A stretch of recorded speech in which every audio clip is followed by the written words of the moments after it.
Hello friends, आज हम बात करेंगे पोस्ट प्रैंडियल हाइपरग्लाइसीमिया यानी खाना खाने के बाद जो शुगर बढ़ जाता है उसको कंट्रोल करने के लिए कुछ इम्पोर्टेंट टिप्स पर। काफ़ी लोगों के साथ ये समस्या होती है कि खाली पेट का शुगर लेवल्स तो उनका ठीक होता है, लेकिन जो भरे पेट का शुगर या नाश्ता करने के 2 घंटे बाद वाला जो सैंपल लिया जाता है वो उनका ज़्यादा आता है। वो 150 के बदले 200 250 ऐसे वैल्यूज़ भी आते हैं और उसे कंट्रोल करना उन्हें मुश्किल होता है, खासकर जिनका वजन ज़्यादा हो, उम्रदराज पेशेंट हो। इस तरह लोगों में पोस्ट प्रैंडियल हाइपरग्लाइसीमिया ज़्यादा देखा जाता है। आज हम बात करेंगे कुछ यूजफुल टिप्स के बारे में जिनसे हम ये खाने के बाद वाले शुगर को कंट्रोल कर सकेंगे।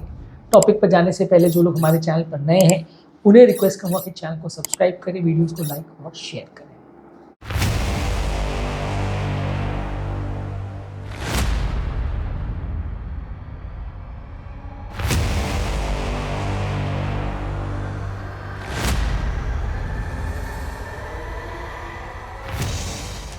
सबसे पहले ज़रूरी है कि आपको कॉम्प्लेक्स कार्बोहाइड्रेट्स ज़्यादा खाने चाहिए, यानी कि साग सब्जी है, दालें हैं, होल ग्रेन्स हैं, ये सारी चीज़ें आपको ज़्यादा लेनी चाहिए।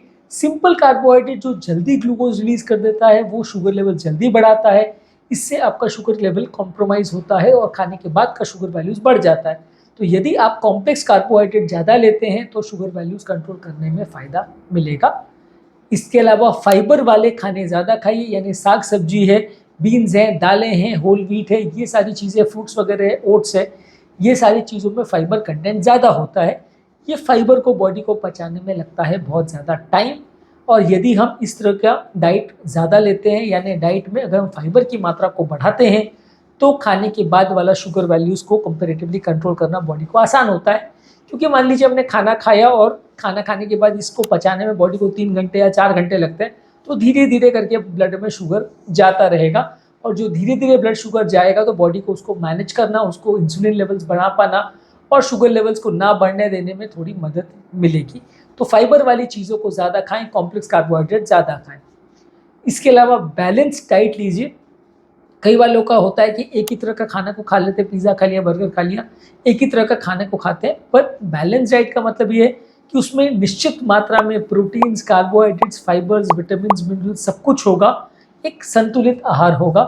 ये यदि आप प्रयोग करते हैं तो इससे शुगर लेवल्स को कंट्रोल करने में मदद मिलती है, वजन भी इससे कम होता है, जो कि लॉन्ग टर्म आपके cholesterol control, diabetes control, hypertension control सब चीज़ में मदद करता है। यदि आप खाने में प्रोटीन और फैट ज़्यादा लेते हैं तो ये शुगर का अब्जॉर्प्शन कम करता है, स्लो करता है। यदि आप सिंपल डायरेक्ट शुगर खाते हैं तो शुगर लेवल बढ़ जाएगा, हाइपरग्लाइसीमिया बढ़ जाएगा। आप प्रोटीन और फैट वाली चीज़ें ज़्यादा खाएं, और फैट्स में भी हेल्दी फैट्स, ऐसा नहीं कि तेल पीना चालू कर दें। हेल्दी फैट्स अगर आप लेते हैं, प्रोटीन ज़्यादा लेते हैं, तो शुगर वैल्यूज़ इतनी जल्दी नहीं बढ़ेंगी, क्योंकि बॉडी को उनको पचाने में ज़्यादा टाइम लगता है। इससे आपके शुगर वैल्यूज़ इतने नहीं बढ़ेंगे। इसके अलावा ज़रूरी है पोर्शन कंट्रोल करना, यानी कोई भी चीज़ को बहुत ज़्यादा मात्रा में ना खाएं। यदि आप बहुत ज़्यादा मात्रा में कोई भी चीज़ को खाते हैं, चाहे वो किसी भी तरह का खाद्य पदार्थ हो, हाँ फाइबर वाली चीज़ को थोड़ा ज़्यादा खाएंगे तो उतना दिक्कत नहीं आएगा, लेकिन शुगर वाली कोई भी चीज़ को यदि आप ज़्यादा मात्रा में खाते हैं तो उससे आपका शुगर लेवल्स बढ़ने का चांस ज़्यादा रहता है। इसलिए एक पर्टिकुलर चीज़ को बहुत ज़्यादा मात्रा में नहीं खाएं, सीमित मात्रा में सारी चीज़ों को खाएं तो ज़्यादा अच्छा है। इसके अलावा प्रोसेस्ड फूड स्टफ को अवॉइड करना चाहिए। मार्केट में ready to cook, ready to eat वाले जो फूड स्टफ होते हैं पैकेज में जो आते हैं, उनमें नमक और स्पाइसेस ज़्यादा रहते हैं, तो ये सारे खाद्य पदार्थ को आपको अवॉइड करना चाहिए। बहुत ज़्यादा चीनी वाली चीज़ें या शुगर वाली, ग्लूकोज वाली चीज़ें हैं, ग्लूकोज पाउडर है, चीनी है, या चॉकलेट्स है, वेफर्स है, डेजर्ट्स है, आइसक्रीम्स है, ये सारी चीज़ों को आपको अवॉइड करना चाहिए। कोल्ड ड्रिंक्स है, ये सब चीज़ों में चीनी होता है, इवन जूसेस में भी बहुत ज़्यादा लोग चीनी डालते हैं, तो ये सारी चीज़ें आपके शुगर के कंट्रोल को गड़बड़ करती हैं। आप इस तरह का कोई भी चीज़ों का सेवन करते हैं तो आपका शुगर लेवल्स बढ़ ही जाएगा और आपको वो कंट्रोल करना मुश्किल पड़ेगा, आपको दवाओं का डोज या रिक्वायरमेंट बढ़ती चली जाएगी। तो यदि आपको खाने के बाद वाले शुगर लेवल को कंट्रोल करना है तो चीनी का सेवन कम करिए, ग्लूकोज का सेवन कम करिए, प्रोसेस्ड फूड्स का सेवन कम करिए। इसके अलावा आपको धीरे धीरे करके खाना खाना है, धीरे धीरे चबा चबा के यदि आप खाना खाते तो बॉडी के अंदर या पेट के अंदर वो खाना धीरे धीरे जाता है, डाइजेस्ट करने में टाइम लगता है, और उससे जो शुगर रिलीज़ होता है बॉडी में वो स्लो होता है, जिसकी वजह से आपके शुगर लेवल्स उतने जल्दी नहीं बढ़ते हैं जितना अगर आप जल्दी जल्दी खाने को निगल लेते हैं तो बढ़ता है। इसलिए यदि आपको शुगर लेवल कंट्रोल करना है, मोटापे को कंट्रोल करना है, तो धीरे धीरे चबा चबा के खाने को खाइए। इसके अलावा ग्लाइसेमिक इंडेक्स पर ध्यान रखिए। जो भी चीज़ों का ग्लाइसेमिक इंडेक्स ज़्यादा है इसका मतलब ये कि खाना खाने के बाद कितना जल्दी उसमें शुगर बढ़ता है, इसके इंडेक्स को ग्लाइसेमिक इंडेक्स बोलते हैं। इस पर हमने ऑलरेडी काफ़ी वीडियोस की है। तो यदि आप हाई ग्लाइसेमिक इंडेक्स वाले तत्वों को ज़्यादा लेते हैं तो आपको खाने के बाद शुगर लेवल ज़्यादा बढ़ेगा। यदि आप लो ग्लाइसेमिक इंडेक्स वाले खाद्य पदार्थों को ज़्यादा लेते हैं तो शुगर वैल्यूज कम बढ़ेगी। तो खाने को इसी तरह सिलेक्ट करें कि आप हाई ग्लाइसेमिक इंडेक्स वाली चीज़ों को कम लें, लो ग्लाइसेमिक इंडेक्स वाली चीज़ों को ज़्यादा लें। इसके अलावा ज़रूरी है कि आप ज़्यादा मात्रा में पानी पिएं। ज़्यादा पानी पीने से आपके हाइड्रेशन को भी इम्प्रूवाइज करता है और आपके शुगर कंट्रोल को भी इम्प्रूवाइज करता है। खाने के दौरान, खाने के बाद यदि आप पानी पीते हैं तो इससे एक तो पेट भरा रहता है, पानी ज़्यादा जाता है और खाने के लिए स्पेस एक तो पेट में कम हो जाता है। ब्रेन को मैसेज जाता है कि आप ज़्यादा खाना खा लिया तो आपको और खाने की इच्छा नहीं होती है। इससे भी शुगर लेवल्स को कंट्रोल करने में मदद मिलती है और आपका वजन बढ़ने नहीं देता है। तो ज़्यादा पानी पीना अच्छा है। बहुत ज़्यादा पानी मत पीजिए, किसी पानी पी रहे वैसा मत करिए, लेकिन सीमित मात्रा में यदि आप पानी लेते हैं खाने से पहले और खाने के दौरान तो ये आपके वजन को भी कंट्रोल करने में मदद करता है और आपका शुगर लेवल्स को बढ़ने से रोक। दिमाग पर बहुत ज़्यादा तनाव नहीं होना चाहिए। यदि किसी व्यक्ति के दिमाग पर बहुत ज़्यादा तनाव है, स्ट्रेस है, तो वैसे व्यक्ति का शुगर लेवल्स भी ज़्यादा बढ़ता है। आपको मेंटल स्ट्रेस को अवॉइड करना है हर कीमत पर। आप जितना मन शांत रहेगा, चाहे योगा, प्राणायाम, डीप ब्रीदिंग एक्सरसाइज, इस तरह की कोई भी चीज़ करने से आप अपने मन को अगर शांत रख सकते हैं तो शुगर लेवल्स को बढ़ाने में जो स्ट्रेस हार्मोन्स का रोल होता है वो कम हो जाएगा। स्ट्रेस हार्मोन्स बॉडी में कम निकलेंगे, इससे आपका शुगर लेवल बेटर कंट्रोल रहेगा। इसके अलावा आपको मेडिसिन का प्रॉपर मैनेजमेंट करने की आवश्यकता है। आपके डॉक्टर से मिलिए।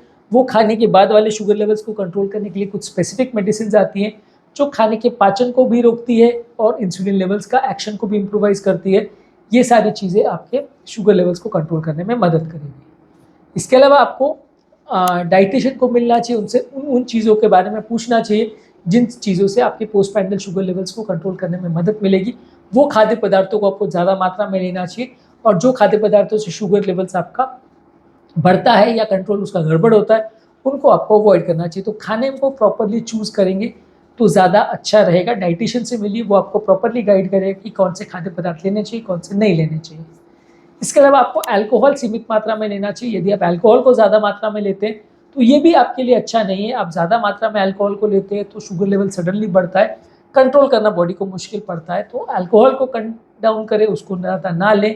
इससे शुगर कंट्रोल करने में और खाने के बाद वाले शुगर को कंट्रोल करने में मदद मिलेगी। इसके अलावा जो भी स्नैक्स आप लेते हैं, यानी कि बीच बीच के जो व्यंजन है जो खाने के बीच में आप लेते रहते हैं, उसमें बहुत ज़्यादा spicy, oily, junk food, sugar वाली चीज़ें मत लीजिए। खाने के बीच में आप 2 मिठाई खा लिए वैसा मत करिए। खाने के बीच में जो आप स्नैक फूड ले रहे हैं वो फ्रूट्स, वेजिटेबल्स या ओट्स या इस तरह की चीज़ होनी चाहिए जो धीरे धीरे करके बॉडी उनका पाचन करे, तो शुगर लेवल उससे बढ़ेगा नहीं।